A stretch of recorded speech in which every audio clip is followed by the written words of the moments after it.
ನಮಸ್ಕಾರ ವೀಕ್ಷಕರೇ. ಜ್ಞಾನದೇಗುಲ ದಿನನಿತ್ಯದ ಪಂಚಾಂಗದ ವಿವರಗಳನ್ನು ನೋಡುವ ಸಮಯ ಜ್ಞಾನದೇಗುಲದ ಚಾನೆಲ್ನಲ್ಲಿ. ಇಂದು ಆಗಸ್ಟ್ 22 ಶನಿವಾರ 2026ನೇ ತಾರೀಕು. ಸ್ಥಳ ಬೆಂಗಳೂರಿಗೆ ಸಂಬಂಧಪಟ್ಟಂಥ ಈ ಸ್ಥಳಕ್ಕೆ ಸಂಬಂಧಪಟ್ಟಂಥ ಮಾಹಿತಿ.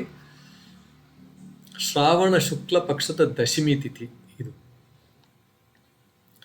ಪಂಚಾಂಗದ ಮುಖ್ಯ ವಿವರಗಳು: ಶನೈಶ್ಚರ ವಾರ ಇಂದು, ಮಾಸ ಶ್ರಾವಣ ಮಾಸ, ಶುಕ್ಲ ಪಕ್ಷ, ದಶಮಿ ತಿಥಿ ರಾತ್ರಿ 2 ಗಂಟೆ ಸುಮಾರಿಗೆ ಮುಕ್ತಾಯವಾಗುತ್ತೆ. ನಂತರ ಏಕಾದಶಿ ತಿಥಿ ಬರುತ್ತೆ, ರಾತ್ರಿ ಬರುತ್ತೆ.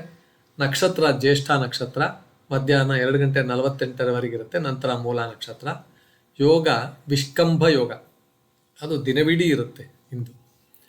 ತೈತಿಲ ಕರ್ಣ ಮಧ್ಯಾಹ್ನ 12 ಗಂಟೆ 48 ಇರುತ್ತೆ. ನಂತರ ಗರಜ ಕರ್ಣ. ಸಿಂಹರಾಶಿ, ಚಂದ್ರನ ರಾಶಿ ವೃಶ್ಚಿಕ ರಾಶಿ, ಮಧ್ಯಾಹ್ನ 2 ಗಂಟೆ 48 ನಂತರ ಧನುರ್ ರಾಶಿಗೆ ಚಂದ್ರ ಪ್ರವೇಶ ಮಾಡ್ತಾನೆ ಇರ್ತಕ್ಕಂಥದ್ದು. ಅಯನ ದಕ್ಷಿಣಾಯನ, ವರ್ಷ ಋತು 1948 ಶಕವರ್ಷ. ಶಕದ ಒಂದು ರೀತಿಯ ನೋಡಿದಾಗ 1948. ವಿಕ್ರಮನಾಮ ಸಂವತ್ಸರ 2083 ಅಂತ ವಿಕ್ರಮ ಶಕ ಶಕಪುರುಷರು ಅಂತ ಹೇಳ್ತಾರೆ. ನಂತರ ಸಂವತ್ಸರ ಪರಾಭವನಾಮ ಸಂವತ್ಸರ. ಈ ವಿವರಗಳೆಲ್ಲ ಬೆಂಗಳೂರಿನ ಒಂದು ಸ್ಥಳಕ್ಕೆ ಸರಿಯಾಗಿ ಹೊಂದಿಕೆ ಆಗುತ್ತದೆ. ಬೇರೆ ನಗರಗಳಲ್ಲಿ ತಿಥಿ ನಕ್ಷತ್ರದ ಅಂತ್ಯ ಸಮಯದಲ್ಲಿ, ಅಂದರೆ ಎಂಡ್ ಡೇಟು ಅಥವಾ ಬಿಗಿನಿಂಗ್ ಇದರೊಳಗೆ ಸ್ವಲ್ಪ ಕೆಲವು ನಿಮಿಷಗಳ ವ್ಯತ್ಯಾಸ ಇರಬಹುದು ಅಂತಕ್ಕಂಥ. ಸೂರ್ಯೋದಯ 6 ಗಂಟೆ 9 ಇಲ್ಲೇ ಆಗತಕ್ಕಂಥದ್ದು. ಸೂರ್ಯಾಸ್ತ 6 ಗಂಟೆ 36 ಚಂದ್ರೋದಯ 2 ಗಂಟೆ 18 ಚಂದ್ರ ರಾಶಿ ವೃಶ್ಚಿಕ, ಧನುರ್ ರಾಶಿ ಅಂತಕ್ಕಂಥದ್ದು.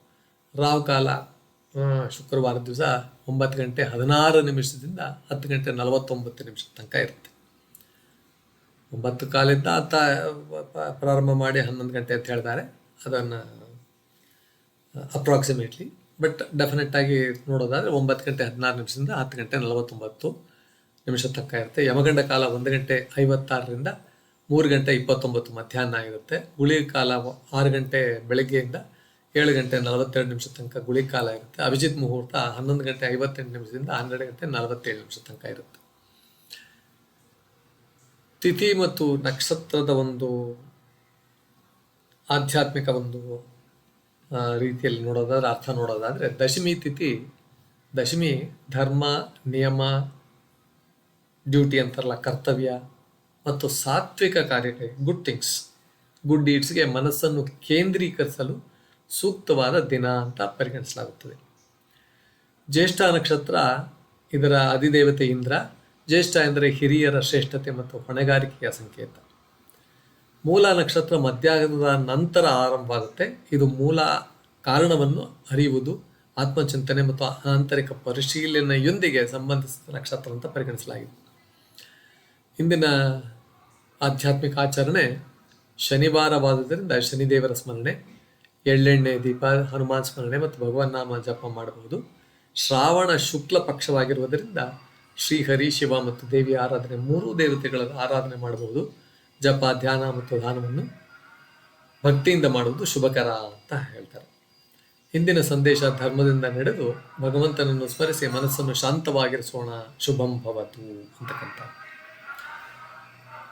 ಈ ಮಾಹಿತಿಯನ್ನೆಲ್ಲ ನಾವು ನಮ್ಮ ಡಿಸ್ಕ್ರಿಪ್ಷನ್ ಬಾಕ್ಸ್ನಲ್ಲಿ ಕೊಟ್ಟಿದ್ದೇವೆ. ಎಂದಿನಂತೆ ಅದನ್ನು ನೋಡಿ ವಿವರಗಳನ್ನು ನೋಡಬಹುದು ಅಂತಕ್ಕಂಥದ್ದು. ವೀಕ್ಷಕರೇ, ಇಷ್ಟು ಬೇರೊಂದಿಗೆ ಇಲ್ಲಿಗೆ ಮುಕ್ತಾಯ ಮಾಡುತ್ತಿದ್ದೇವೆ. ನಮಸ್ಕಾರ ವೀಕ್ಷಕರೇ.